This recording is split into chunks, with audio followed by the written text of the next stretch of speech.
आज की हमारी टॉपिक है एड्स। ठीक है, एड्स का फुल फॉर्म होता है एक्वायर्ड इम्यूनो डिफिशियंसी सिंड्रोम। ये आपसे एक नंबर में पूछ सकता है। ये हमारे लाइफ मतलब हमारे जो लाइफ स्पैन है, जो हमारा जीवन काल है, उसमें ये बीमारी होती है। ठीक है, कह रहा है सबसे पहले एड्स को 1981 में देखा गया था और ये 25 साल में पूरे विश्व में फैल गया और 25 मिलियन लोगों की डेथ हो गई एड्स की वजह से। जो एड्स है वो मतलब होता है HIV के द्वारा, और HIV जो है वो रेट्रोवायरस फैमिली का मेंबर है। कैसे होता है देखिए, इन्फेक्शन पर्सन से आपको हो सकता है, और सेक्सुअल रिलेशनशिप रखने की वजह से हो सकता है, नीडल शेयर करने से हो सकता है, इन्फेक्टेड मदर से हो सकता है, प्लेसेंटा के द्वारा उसके बच्चे में।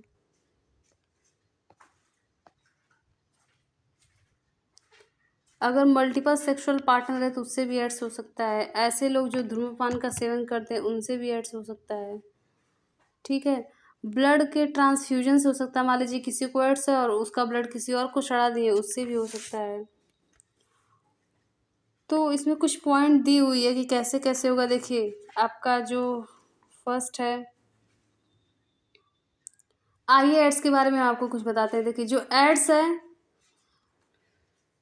एड्स का जो फर्स्ट पेशेंट है वो 1981 में कैलिफोर्निया में देखा गया था। हालांकि इसका नामकरण 1982 में किया गया। भारत में ये पहली बार 1992 में गोवा में देखा गया। कह रहा HIV वायरस एक प्रकार का RNA वायरस है। जो एड्स होता है वो ब्लड से और सेक्सुअल रिलेशनशिप की वजह से हो सकता है। HIV की जांच कराने के लिए एक इलिजा नामक टेस्ट होता है, उससे होता है। ये टेस्ट का नाम आप लोग लिख लीजिए। ये एक टेस्ट है, एक जांच है, जिससे पता चलता है इंसान को एड्स है कि नहीं। ओके, कह रहा है कि जो एड्स होता है वो कैसे मतलब पता चलता है कि किसी को एड्स है। देखिए, ऐसा नहीं है कि ये एड्स आज ही हुआ आज ही आपको पता नहीं। ये जो होता है आपको कुछ महीने से लेके 5 से 10 साल तक पता चलेगा। मान लीजिए आज एड्स हुआ तो नहीं कि आज ही पता चलेगा। मान लीजिए 1 महीने में, 2 महीने में पता चल सकता है, या हो सकता है इसका सिम्टम आपको 5-10 साल बाद दिखे। ठीक है, तो ये चीज़ें हैं।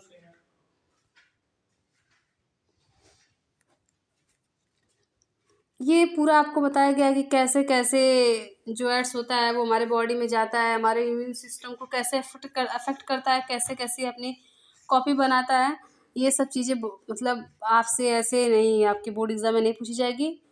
आप उसको बस एक बार रीड कर लीजिएगा। अब हम देखते हैं प्रिवेंशन, बचाव, एड्स से कैसे बचा जाए। ठीक है, देखिए, जानकारी ही बचाव है ना। Prevention is better than cure. जानकारी ही बचाव है। अगर आपको एड्स के बारे में नॉलेज है तो आप बच सकते हैं। HIV इन्फेक्टेड पर्सन से दूर रहिए। बहुत ज़्यादा sexual relationship, multiple sexual partner रखने की आवश्यकता नहीं है। ठीक है, और ब्लड ट्रांसफ्यूजन जो पेशेंट में होता है, एक बार उसकी जांच करा लें। और ये जो लोग एड्स का से मतलब जिनको एड्स होता है, ये लोग थोड़ा धूम्रपान का भी सेवन करते हैं तो उससे ही फैलता है। तो ये सारी चीज़ें हैं, आप एड्स से कैसे अपने आप को प्रिवेंशन ऑफ एड्स। देखिए, एड्स को ठीक नहीं किया जा सकता है, इसलिए इसको मतलब इसको ठीक करने का उपाय बस यही है कि आप संक्रमित लोगों से दूर रहें, मतलब मल्टीपल सेक्सुअल पार्टनर न रखें। ठीक है, ये ठीक है कि मतलब जो नवजात शिशु है उसमें तो उसके अगर उस मदर को एड्स हुआ है तो बच्चे में तो आ ही जाएगा। हमारे देश में राष्ट्रीय एड्स नियंत्रण संगठन NAC को, नेशनल एड्स कंट्रोल ऑर्गेनाइजेशन, और भी कुछ नॉन गवर्नमेंट एजेंसीज जो हैं, आपका जो आपका NGO है, नॉन गवर्नमेंट ऑर्गेनाइजेशन, ये लोगों को क्या कर रही है, एजुकेट करने का काम कर रही हैं। किसके बारे में? एड्स के बारे में। ठीक है, अज्ञानता के कारण मत मरो। कहने का मतलब है कि जो आपका WHO है, वो प्रोग्राम कर रहा है, मतलब प्रोग्राम बहुत सारे करते हैं HIV फंक्शन से रिलेटेड, ठीक है। Making blood from blood bank, safe from HIV, ठीक है। कह रहा है कि अज्ञानता से ना मरने का मतलब है कि जैसे कि डोंट डाई फॉर इग्नोरेंस, मतलब अज्ञानता से ना मरो, ये नहीं कि आपको एड्स के बारे में जानकारी नहीं, आपको एड्स हो गया और आपकी डेथ हो गई, तो ऐसा नहीं होना चाहिए। तो ऐसा नहीं होगा, उसके बारे में आपको बताया जा रहा है तमाम NGO के द्वारा।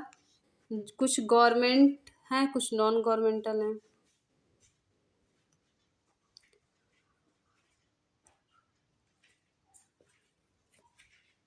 क्या हुआ मैम जी?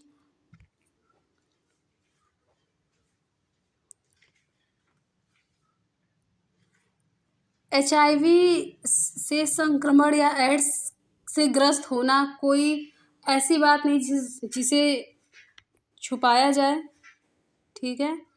क्योंकि छुपाने से ये संक्रमण, ये बीमारी और भी ज़्यादा लोगों में फैलेगी। समाज में जो HIV है, समाज में जो HIV है,